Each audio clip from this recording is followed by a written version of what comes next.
This is the IELTS listening test. You will hear a number of different recordings and you will have to answer questions on what you hear. There will be time for you to read the instructions and questions and you will have a chance to check your work. All the recordings will be played once only. The test is in 4 parts. At the end of the test, you will be given 10 minutes to transfer your answers to the answer sheet. Now turn to Part 1.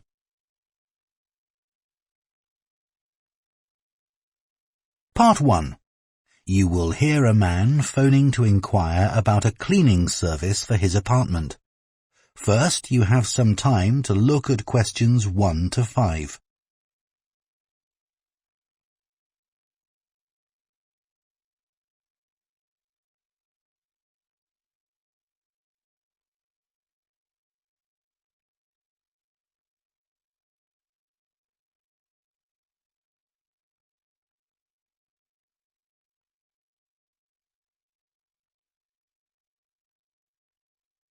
Now listen carefully and answer questions 1 to 5. Hello, Easy Life Cleaning Services, Jacinta speaking. Oh, hello. I'm looking for a cleaning service for my apartment. Do you do domestic cleaning? Sure. Well, it's just a 1-bedroom flat. Do you have a basic cleaning package? Yes, for a 1-bedroom flat, we're probably looking at about 2 hours for a clean. So we do a thorough clean of all surfaces in each room and polish them where necessary. Does your apartment have carpets? No, I don't have any, but the floor would need cleaning. Of course, we do that in every room. And we do a thorough clean of the kitchen and bathroom. Okay. Then we have some additional services which you can request if you want. So, for example, we can clean your oven for you every week. Actually, I hardly ever use that. But can you do the fridge? Sure. Would you like that done every week? Yes, definitely. And would ironing clothes be an additional service you can do?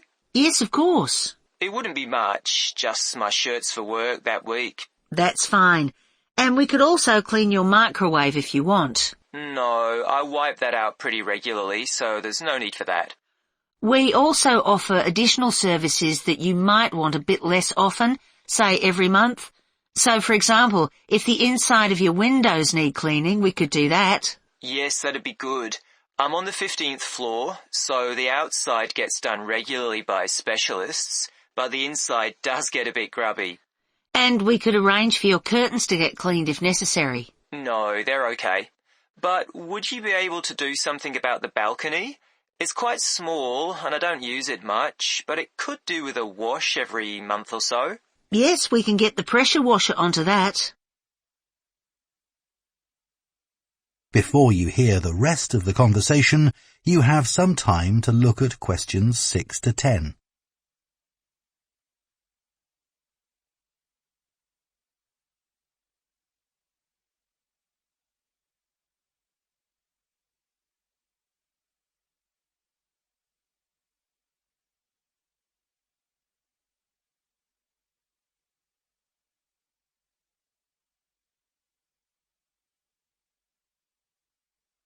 Now listen and answer questions 6 to 10.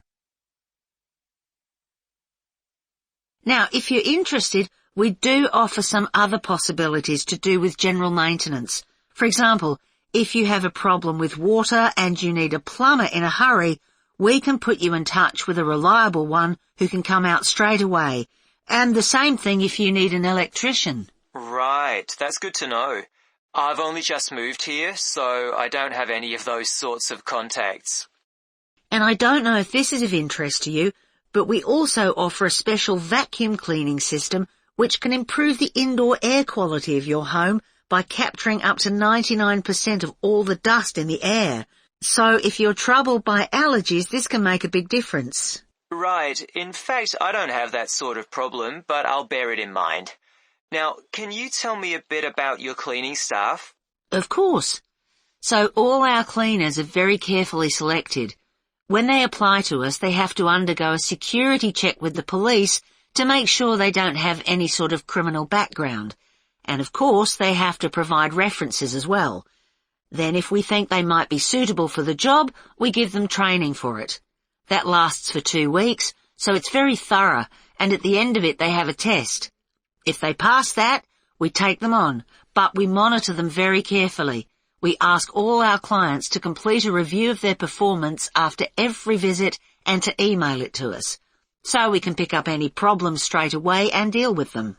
Okay, well, that all sounds good. And will I always have the same cleaner? Yes, we do our best to organise it that way, and we usually manage it. Good, that's fine. Right, so I'd like to go ahead and... That is the end of Part 1. You now have half a minute to check your answers to Part 1.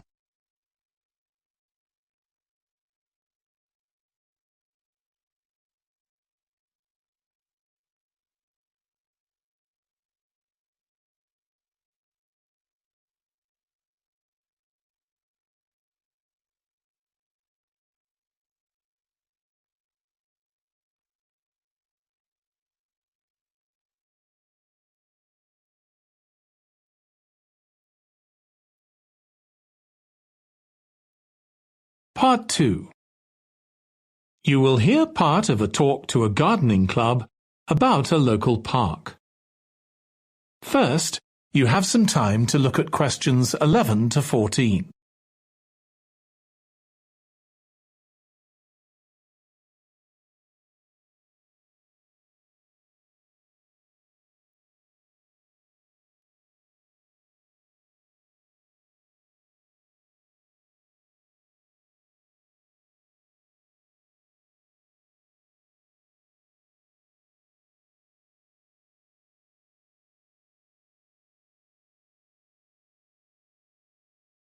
Now listen carefully and answer questions 11 to 14. I'm very pleased to welcome this evening's guest speaker, Mark Logan, who's going to tell us about the recent transformation of Minster Park. Over to you, Mark. Thank you. I'm sure you're all familiar with Minster Park. It's been a feature of the city for well over a century, and has been the responsibility of the City Council for most of that time. What perhaps isn't so well known is the origin of the park. Unlike many public parks that started in private ownership, as the garden of a large house, for instance, Minster was some wasteland, which people living nearby started planting with flowers in 1892. It was unclear who actually owned the land, and this wasn't settled until 20 years later, when the council took possession of it. You may have noticed the statue near one of the entrances. It's of Diane Gosforth, who played a key role in the history of the park. Once the council had become the legal owner, it planned to sell the land for housing. Many local people wanted it to remain a place that everyone could go to enjoy the fresh air and natural environment. Remember, the park is in a densely populated residential area. Diane Gosforth was one of those people, and she organised petitions and demonstrations, which eventually made the council change its mind about the future of the land. Soon after this, the First World War broke out in 1914, and most of the park was dug up and planted with vegetables, which were sold locally. At one stage, the army considered taking it over for troop exercises, and got as far as contacting the city council, then decided the park was too small to be of use. There were occasional public meetings during the war, in an area that had been retained as grass. After the war, the park was turned back more or less to how it had been before 1914, and continued almost unchanged until recently. Plans for transforming it were drawn up at various times, most recently in 2013, though they were revised in 2015 before any work had started. The changes finally got going in 2016 and were finished on schedule last year. Before you hear the rest of the talk, you have some time to look at questions 15 to 20.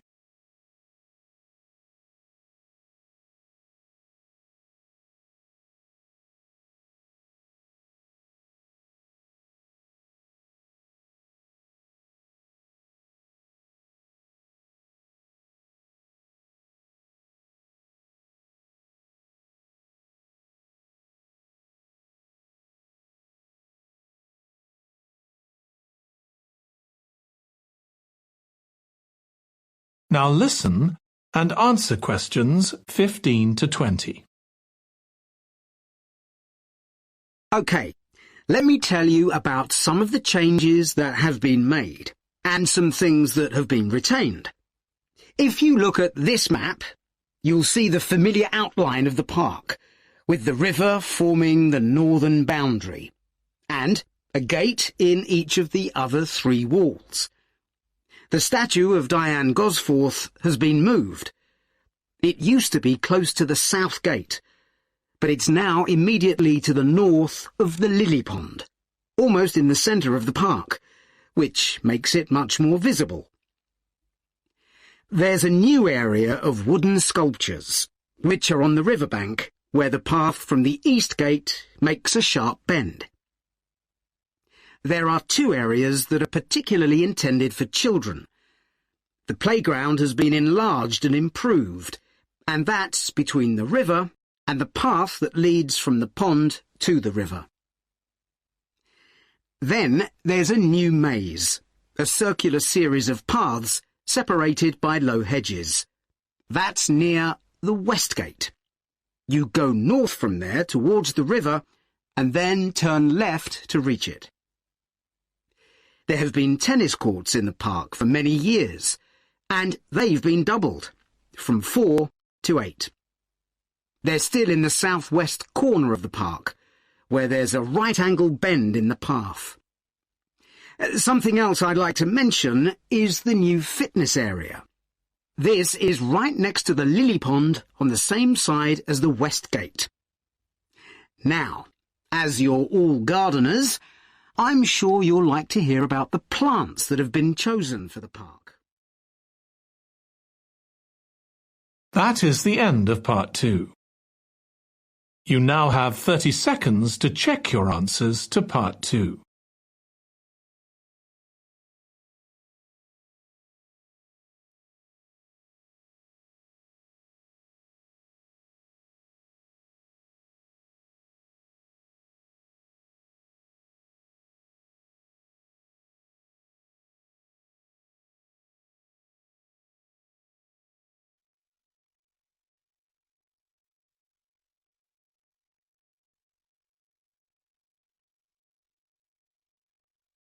Part 3. You will hear 2 students called Jean and Thomas discussing their sports science course. First, you have some time to look at questions 21 to 24.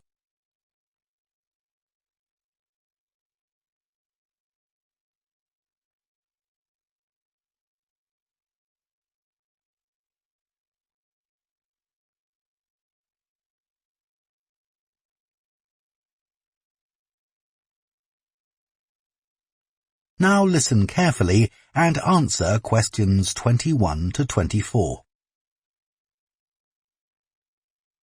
Hi, Thomas. How are you enjoying the course so far? Yeah, I think it's good. Remind me, why did you decide to study sports science? Didn't you want to be a professional athlete when you were at school? Yeah, that was my goal, and all my classmates assumed I would achieve it. They thought I was brilliant. That must have been a nice feeling. I thought I could win anything. There was no one who could run faster than me. Exactly. So what happened? Did your mum and dad want you to be more academic? Not at all. Perhaps they should have pushed me harder, though. What do you mean? I think I should have practiced more. What makes you say that? Well, I went out to Kenya for a couple of weeks to train. Really? I didn't know that. I was chosen to go there out of loads of kids and run with some of the top teenage athletes in the world. And I was so calm about it.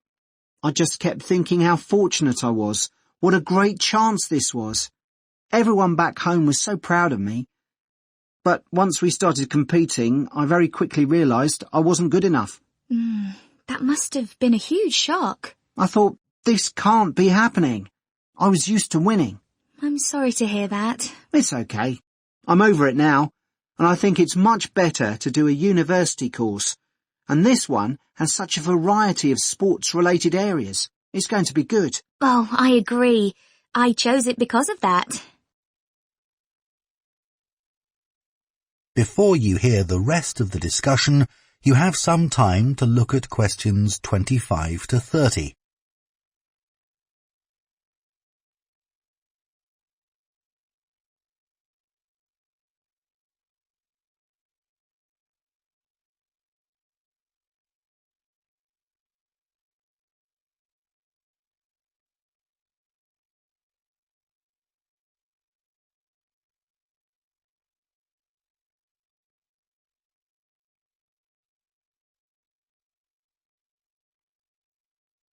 Now listen and answer questions 25 to 30.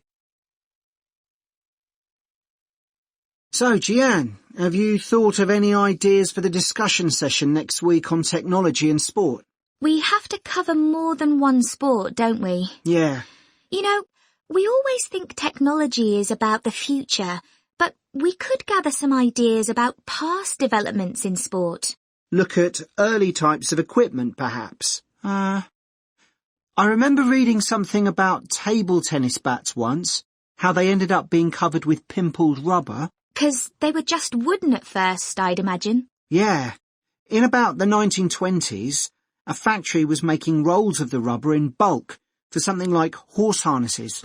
Really? Yeah, and someone realised that it would make a perfect covering for the wooden bats. So, what about cricket? That's had a few innovative changes. Maybe the pads they wear on their legs? I don't think they've changed much, but I'm just looking on the internet. And it says that when the first cricket helmet came in 1978, the Australian batsman who first wore it was booed and jeered by people watching because it was so ugly.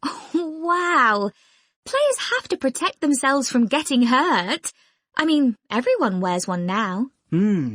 Unlike the cycle helmet. Well, unless you're a professional. But you're right, many ordinary bikers don't wear a helmet. Hey, look at these pictures of original helmet designs. This one looks like an upside-down bowl. Yet the woman's laughing. She's so proud to be wearing it. It says serious cyclists ended up with wet hair from all the hard exercise. I guess that's why they have large air vents in them now, so that the skin can breathe more easily. OK, so we've done helmets. What about golf balls? Or better still, golf clubs. They've changed a lot. Yeah. I remember my great-grandfather telling me that because a club was made entirely of wood, it would easily break and players had to get another. There's no wood at all in them now, is there? No, they're much more powerful. The same must be true of hockey sticks. I don't think so, because players still use wooden sticks today. What it does say here, though, is that when the game started, you had to produce a stick yourself. I guess they just weren't being manufactured. So, one more perhaps? What about football? Well, I know the first balls were made of animal skin. Yeah, they covered them with pieces of leather that were stitched together. But the balls let in water when it rained. Oh, that would have made them much heavier. That's right. You can imagine the damage to players' necks when the ball was headed. Oh, how painful that must have been. Yeah. Well, I think we can put together some useful ideas and... That is the end of part 3. You now have half a minute to check your answers to part 3.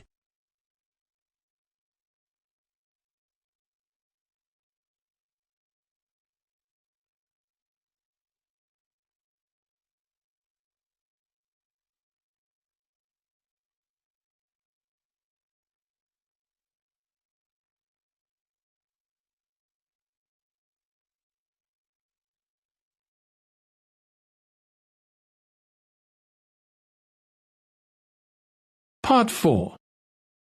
You will hear part of a presentation about an agricultural program in the country of Mozambique.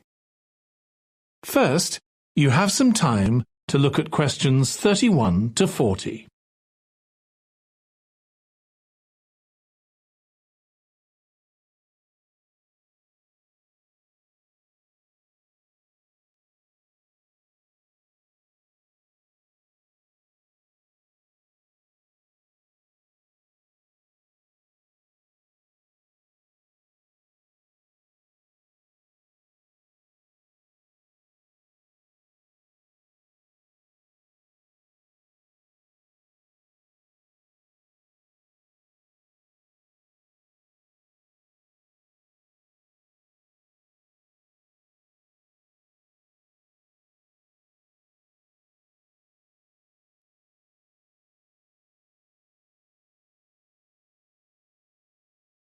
Now listen carefully and answer questions 31 to 40.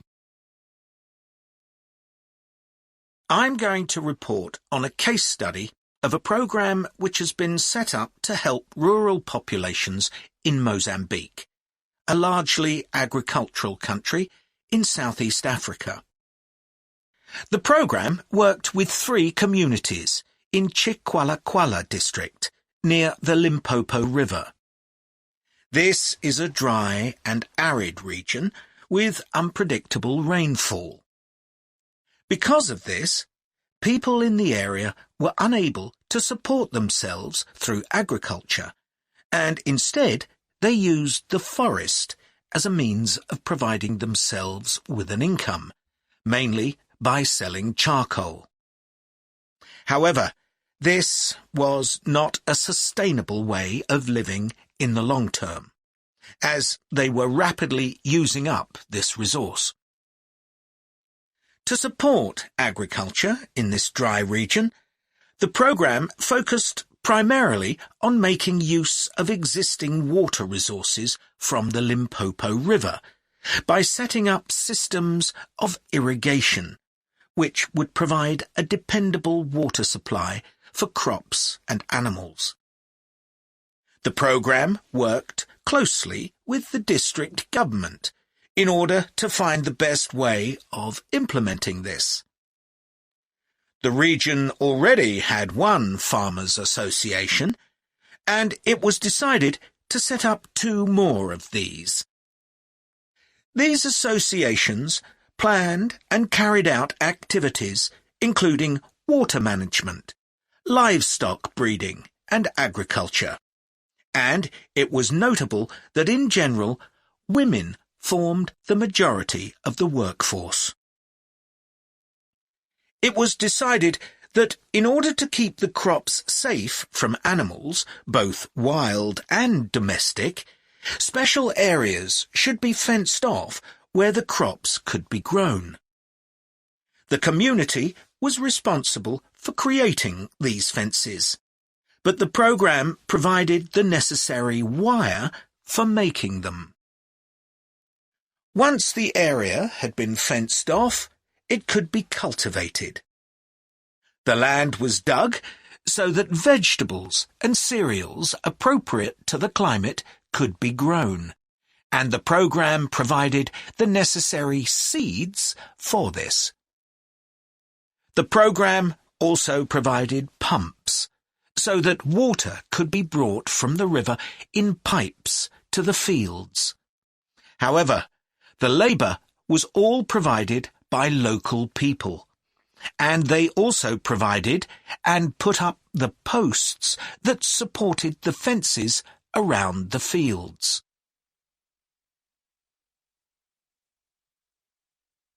Once the program had been set up, its development was monitored carefully. The farmers were able to grow enough produce not just for their own needs, but also to sell. However, getting the produce to places where it could be marketed was sometimes a problem, as the farmers did not have access to transport, and this resulted in large amounts of produce especially vegetables, being spoiled. This problem was discussed with the farmers' associations, and it was decided that in order to prevent food from being spoiled, the farmers needed to learn techniques for its preservation. There was also an additional initiative that had not been originally planned, but which became a central feature of the program. This was when farmers started to dig holes for tanks in the fenced-off areas and to fill these with water and use them for breeding fish, an important source of protein. After a time, another suggestion was made by local people which hadn't been part of the program's original proposal, but which was also adopted later on. They decided to try setting up colonies of bees, which would provide honey both for their own consumption and to sell. So, what lessons can be learned from this program? First of all, it tells us that in dry, arid regions, if there is access to a reliable source of water, there is great potential for the development of agriculture. In Chiqualaquala, there was a marked improvement in agricultural production, which improved food security and benefited local people by providing them with both food and income.